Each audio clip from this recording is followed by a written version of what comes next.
Guys, it's me, Butterfly Spirit 314. So I know I look a bit different, guys, because this morning I did a video. I can't remember what it was about.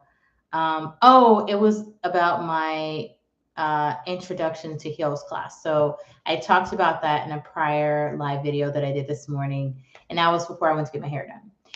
So in this particular video, what I'm going to be doing is talking about what turns conversations into arguments. And this is something that I learned in my listening book. And you may hear a little bit of some of the things that I kind of learned in some other books too, by the way. So I'll kind of smush that in together, I guess. Okay, so I've been reading this book, The Lost Art of Listening: How Learning to Listen Can Improve Relationships. It's by Michael P. Nichols, PhD. And this is a really great book. Currently, I'm on page 133, and I believe I am in, let me see, I'm in chapter 6, which is Why Do We Always Overreact? How Emotionality Makes Us Defensive. So, this is a pretty loaded chapter in here, so I'm not going to talk about everything. But what I will talk about is something that kind of stuck out to me in this chapter. So, in particular, one thing that I learned in this chapter is the fact that what turns conversations into arguments, it's a variety of things that turns conversations into arguments. But one of the main things is that a conversation is fine, but the issue is when the emotions get wrapped up into the argument. So let's say you have a person, and I have been somebody who's done this.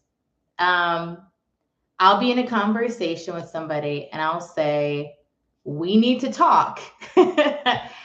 And for that other person, that may trigger for them, oh shit, what have I done now? Or, what is she going to say now type of thing.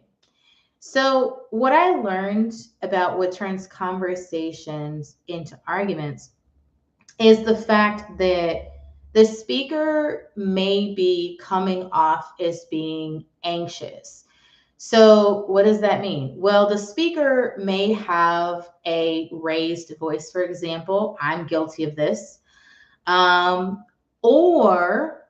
the speaker may be someone that maybe they have been holding back talking about things that have kind of got on their nerves, so to speak. And so because they kind of stuff that stuff down, eventually things kind of pile up. And when they're in a conversation with, let's say, their significant other or a friend or someone else, then those emotions can bubble to the surface. Okay. Now, sometimes there are situations, and I'm kind of moving away from the book a little bit. Sometimes there are situations where sometimes when we are angry, sometimes we might be angry at ourselves, and we may not know that we're angry at ourselves. And this kind of goes back to the book, The Dance of Anger, that I read, which is that sometimes we may be the type of person where we're always so big on taking care of other people that we sacrifice ourselves.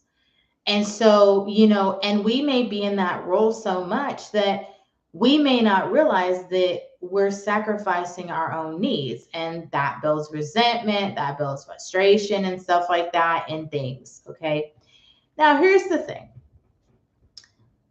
When it comes to having anxiety in our voice, and most of the time when a person is anxious, a lot of times that can mean that, for some people, anxiety could be fear. Okay. But sometimes anxiety being in your voice, it could be the fact that you have a mix of emotions that's going on, and that emotion, those emotions can translate to the person who's listening to you. So they may start off being open to listening to you, but then if they hear you raise your voice, that could trigger them.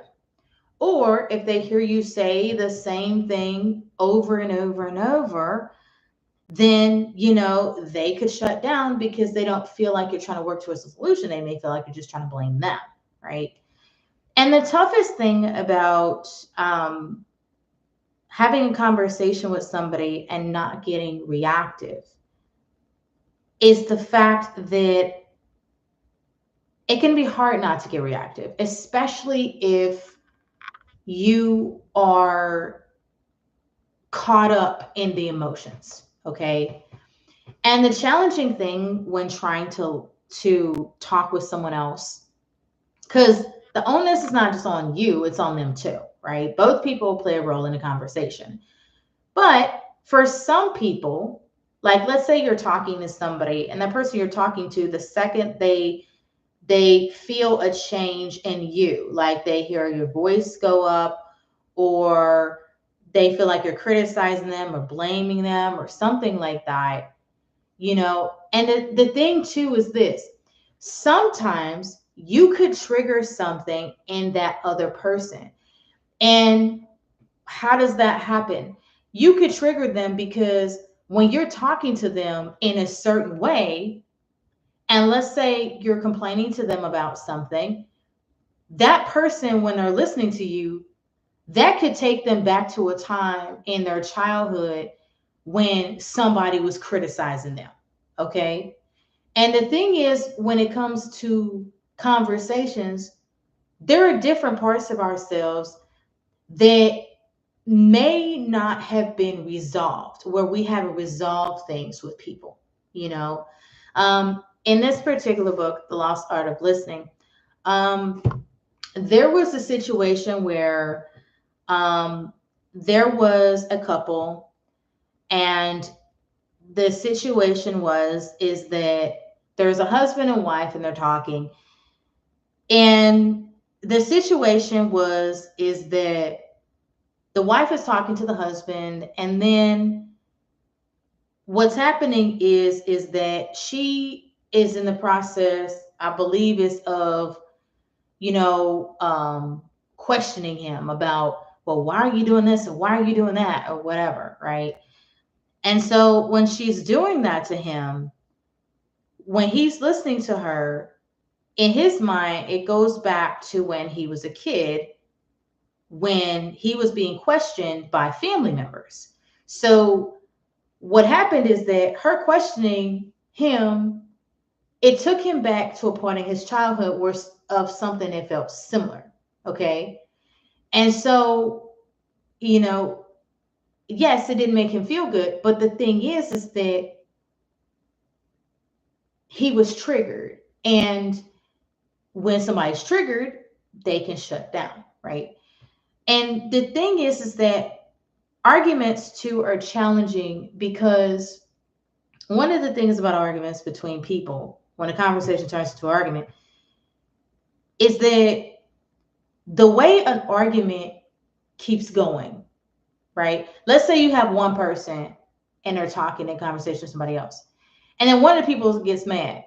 Well, one of the ways that I learned in the book, How to Stop an Argument, is the way you stop it is you don't be the person who's reactive.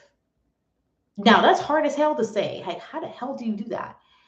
Well, arguments are like a fire. You have to give fuel to it to keep it going. If you don't add fuel to it, it won't keep going, So if somebody's cussing you out, if you don't react to them and you just say, dang, it seems like you're having a bad day. Well, hey, you know what? I'm going to talk to you later, seem like you're having a bad day, and you leave, the argument can't keep going if you don't contribute to it, right? Arguments continue because you may have, one person's mad, they say something to another person, that person gets mad, and then both people are arguing back and forth. mad or whatever. But if one person says, oh, hey, you know, the person is mad at them for whatever reason, they say, hey, you know what? You sound like you're angry. You sound like you're upset about something. Hey, I'm cool with talking to you, but hey, I would rather talk to you, when you're more calm and stuff like that. Now, here's the thing. Sometimes the person who's a speaker in a conversation, they could be frustrated about something that the listener, did or didn't do, right?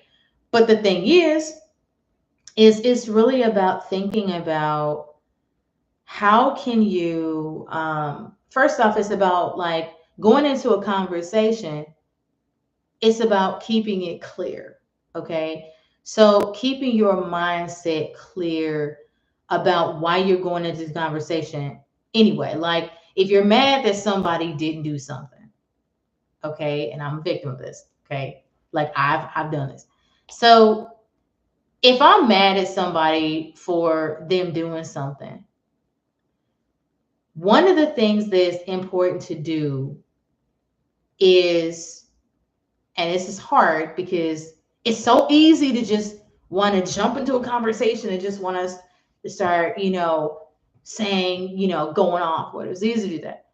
But the thing is that it's important to understand that before you go into a conversation, if you want to avoid an argument, is one, think about how previous arguments have gone in the past. And this is just me going off on my own tangent. Think about how arguments have gone in the past. Who normally starts the conversation before argument happens? And then what do both people normally do? Is it normally, does the same thing happen every time? And then what happens after the argument?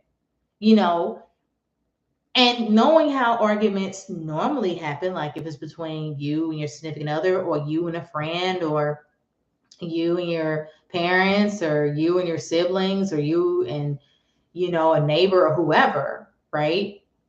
If you routinely have arguments with them, you can come up with a pattern of what each person will do or what people are going to say, who's going to stay around, who's going to withdraw. You know what I'm saying? And it's important to think about that before you come to a person about something they may be doing, may be pissing you off.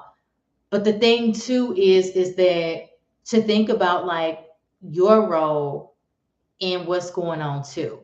You know what I'm saying? Like, and the thing is, what do you want?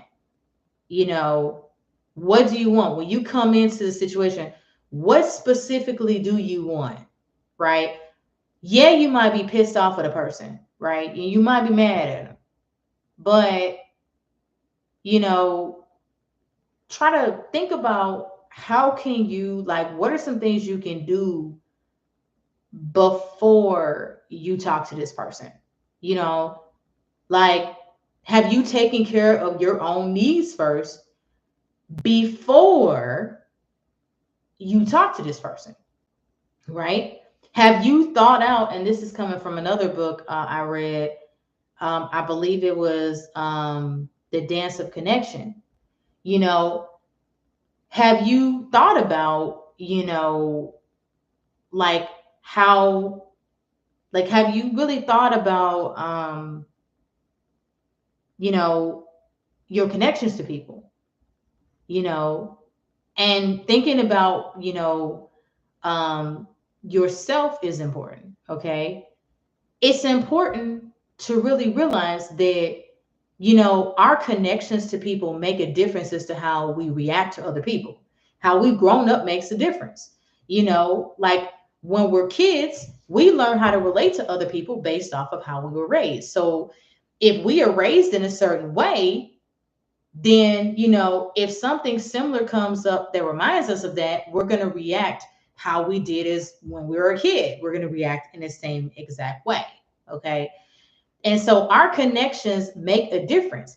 And, there's, for some of us, it may be encouraged for us to, be individuals. And for some of us, we come from families where, it's groupthink. you got to go along with the family. You can't go off on your own damn tangent and do your thing. You know what I'm saying? And so it all has to do with, it's so many factors that can play a role in a conversation, you know. And sometimes, coming back to this particular book, sometimes, you know, there could be things that we may do in a conversation. Like I was talking about an argument. You know, if I come at somebody and I'm mad at them, it's so easy to just go off and tell them, what a nothing they are, and you should have did this, and you should have did that, da, da, da, da, da, da. But the hardest thing, which is something that people don't really think about, is coming into the conversation with a plan and knowing, hey, this might be an emotionally charged circumstance, right? This might be an emotionally charged topic, especially if this is something you've argued with somebody about before, okay?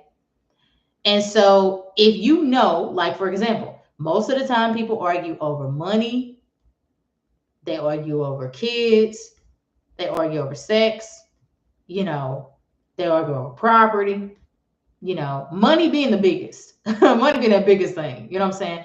Because when it comes to money, everybody's perspective about money is different.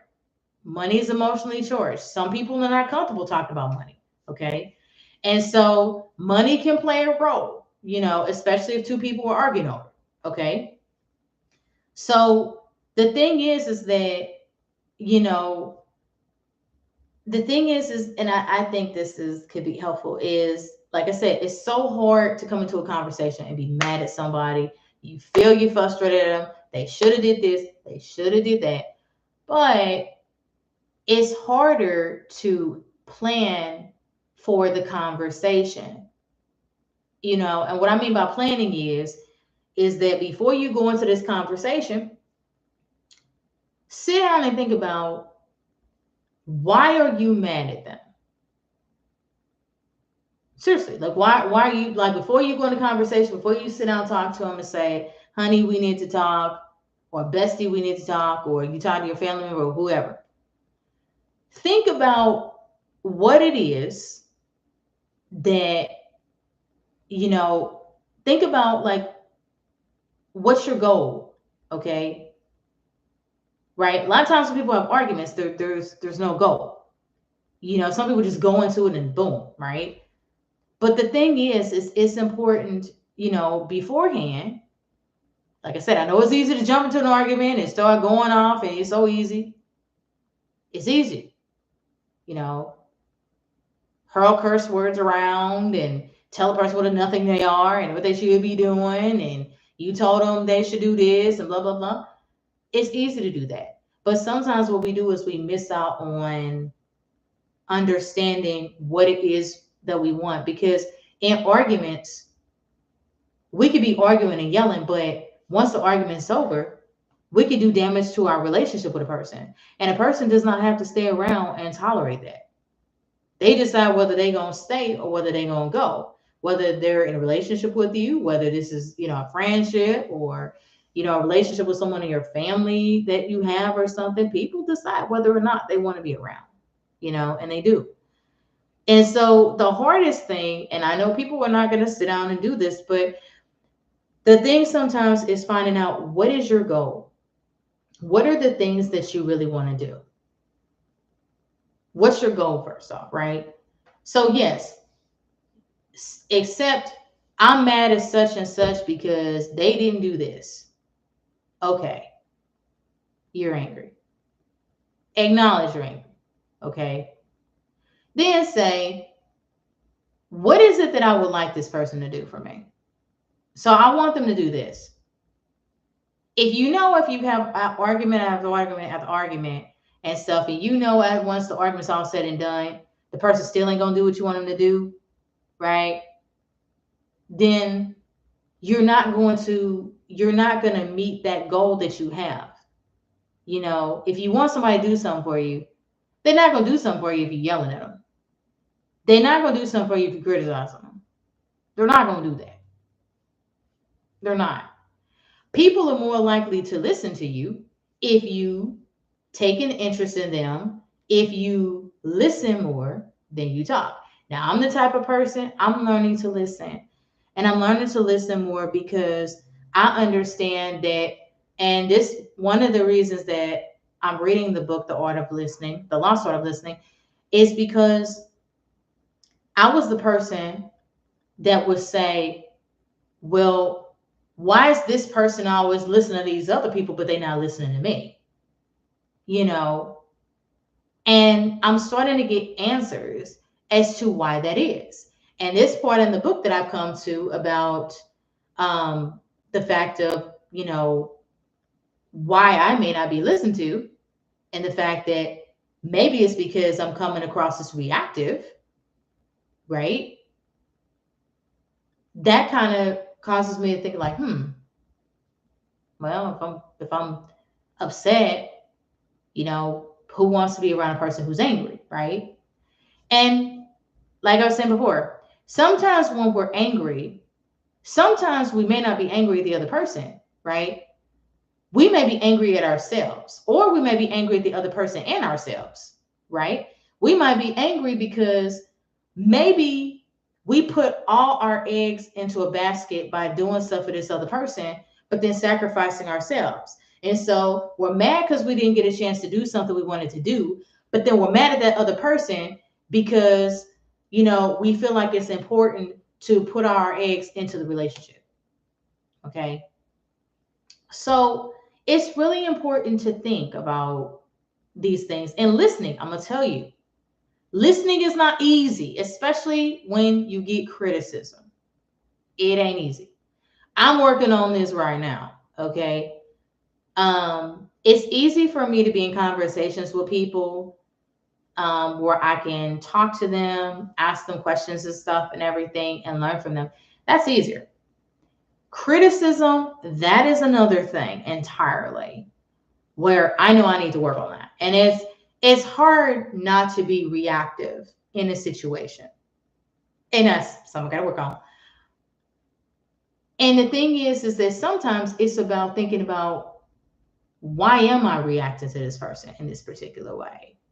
You know, is it because maybe back in the past, did I have a situation where people constantly criticized me? I'm somebody, I can say, I have issues with criticism because I was criticized growing up. So for me, if somebody criticizes me, boom, I get triggered. And because I get triggered, I feel like I got to be on the defensive, right? But if we're on the defensive, we forget the fact that the person that we could be arguing with, that they're our significant other, we forget that we love this person. You know, this part is coming from The Dance of Anger, that book. We forget that we're arguing with somebody we love because we're blinded by that emotion, that wave of anger that comes over us and stuff like that. And we forget that, you know. And here's the thing, changing a pattern of how we relate to people can be super hard, especially if we've been doing this for years. It can be so hard because we're used to interacting with people, and we can't just, we can't expect change like, boom, one situation and things are going to change. It's about repeatedly making the effort to change a relationship. And it can bring a lot of anxiety to us to change a relationship from what it was. And it can, because we've gotten so used to things being a particular way. And, it can feel anxiety provoking. Sometimes it can be, if we're having to, have a conversation with a parent, and let's say we have kids or something, and our parent is trying to tell us how to parent our own kids or something. This is just an example. Then if that's the case, right? And let's say you have this experience with your parent where, you're always trying to, you're trying to leave home, as in you're trying to, learn how to raise your own child, knowing you're going to make mistakes and stuff like that. And you're trying to figure it out. but your parents over here telling you how you should be raising the kids and their way is the right way or whatever, it makes it difficult. And to try to change that dynamic, it can build up so much anxiety to do that. The same thing can happen with a relationship you had. You know, if there was so much emotion that was involved in a relationship, and that that relationship, let's say it came to a close, but there's still unresolved issues or unfinished business, that can have anxiety that can build within you. And it can be hard as how to change that dynamic. But sometimes changing the dynamic, it's not about changing the other person. Sometimes it's about changing yourself and getting a new perspective. You know, for me, I would ask the question, well, why is he listening to these other people, but he's not listening to me? What am I, chopped liver? But I'm starting to understand things about myself where I'm like, well, how good of a listener am I? You know, and right now in this book, I'm kind of this is the chapter 6. I'm kind of at the hard part because this is where, and I think this is going to be the most impactful here too, because I'm going to do some exercises in chapter 6. And these exercises, I really feel like going forward in this book, it's really going to be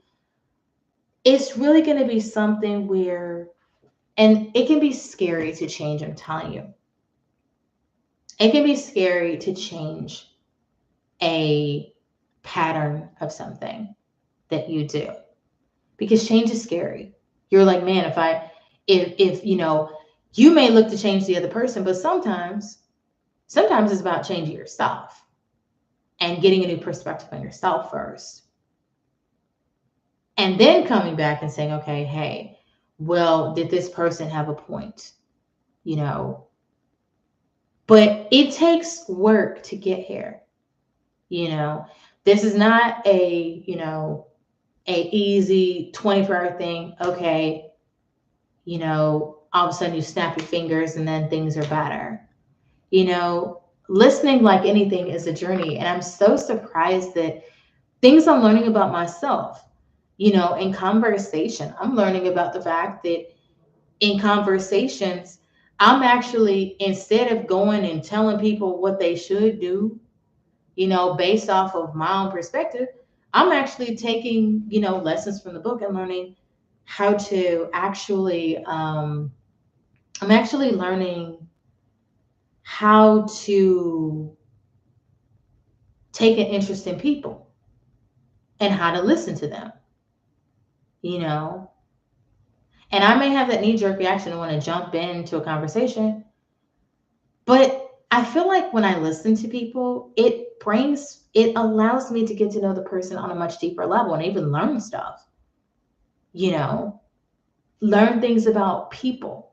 And the great thing too is if you listen to people in conversations and you're not the only one talking or feel like your perspective is the only one right, then, well, you can actually come to learn new things that can open your mind to new things, and it can make life more enjoyable, if you listen, versus if you're just like, oh, my perspective is the only one that matters and stuff like that. Well, what if it's not, And so, like, listening is a journey, and I'm discovering with listening, I'm learning so much from people. I'm learning a lot of things from people. And it's a great thing to learn to listen. Hell, listening is making me a better dancer. It's helping me to do that and open up new avenues, And so, how do you not turn a conversation into an argument? One thing is, have a clear goal. When you go and talk to somebody, it's going to be about an emotional topic, and they could be the type of person to shut down or walk away or whatever. And there's timing too in conversations. Like, if if you want to talk to somebody about something, they just got home from work and they exhausted, and you tired and you're exhausted, it might not be the best time to really talk about anything. Timing makes a difference too as to when you talk to people, you know, and is it a good time to talk to that person? Are you in a space that fosters communication amongst the two of you? When you have conversations, you have arguments, are you in the same place with that person as you normally are? Or are you in a different space entirely? Sometimes changing the location can cause the conversation not to turn into an argument, especially if you're in a new place, because you have different cues, you know? And so that could be a thing as well. Changing the location, changing the timing. If both of you are tired, exhausted from work, that might not be the time to talk about something. Maybe you might want to wait. Or maybe you might want to try to make a plan for the conversation about, what is it that you like the other person to do? You might write down how you feel about the situation and stuff. Basically write things out. And then when you go into the conversation, have a well thought out idea of what you want them to do, but also understand your perspective, right? Of things that you want to bring up, right? And dealing with those emotions are important because maybe you need to take care of your needs first before you go and talk to them, you know? So if you're hungry, it may not be a good time to go talk to this person. It may be a better time to talk to the person after you've had a meal and you're hydrated, you're more relaxed or something. Then you can talk to them. A more time, that you feel like, oh, okay, hey, I want to talk to them. Then you might do it. And also maybe going into a conversation saying, hey, I know this is a mostly charged topic, but hey, if they start fussing and cussing, I'm not going to add fuel to the fire. I'm just going to kind of drop it and agree to come back to it at a later time once things are better and more cooled off, you know? And so there's a lot that goes into conversations. There really is. And, it's not the easiest, especially if somebody is, criticizing us or something and we get on the defensive. Sometimes there's things that we have to work on, but sometimes we have to know where we're coming from, you know? But that's my little bit on how conversations turn into arguments. I could go on and on and on, but I think I've kind of talked enough. But by the time I come back with another video about conversations, I think what I want to do is by then I would have done my exercises and I can kind of let you guys know about like me working on like my defensive parts of things. So I'll let you guys know about that. But I am making progress though. I'll give you an example. So normally when I talk to my sister, normally when she and I have a conversation, growing up, she would, say I should do this, say I should do that, or whatever, when I was growing up and stuff, And I recently had a conversation with my sister, and actually I had a couple conversations, but there was some change in the conversation when I talked to her. Because normally, and I know I kind of go into this with, oh man, she's going to tell me to do this and do that or whatever. But a conversation I had with her, not this week, it was a couple weeks ago, but when I had a conversation with her, instead of me taking the role of expecting her to carry the conversation, I actually just listened to what it is she had to say. And when I listened to all the things she had to say, and I just kind of stayed silent and listened to her and maybe ask questions and stuff, change happened. And the great thing is when I talked to her yesterday, I asked her, I said, oh, hey, how was this? Last time we talked, you said that you was doing this or whatever and stuff. Hey, how's that? Hey, how's that going? What do you think about that? And also sometimes in conversations, like I would say in conversations, like I would feel like I always had to be like strong and everything. Like I wouldn't want to be vulnerable. But sometimes that's what we have to be. And I took a chance recently. Last time I talked to my sister on Friday, I took a chance and was vulnerable with her about something I had going on at work.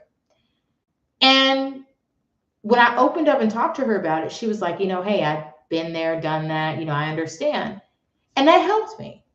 And sometimes we don't always have to be so closed off, like we got it all good going. Because sometimes a person in our life may have gone through a similar circumstance, but we won't know if we don't open up and say something about it. Because when we're vulnerable and we just say something, and sometimes being vulnerable is good because that lets them know we're human. That lets them know that, hey, I'm not cold standoffish.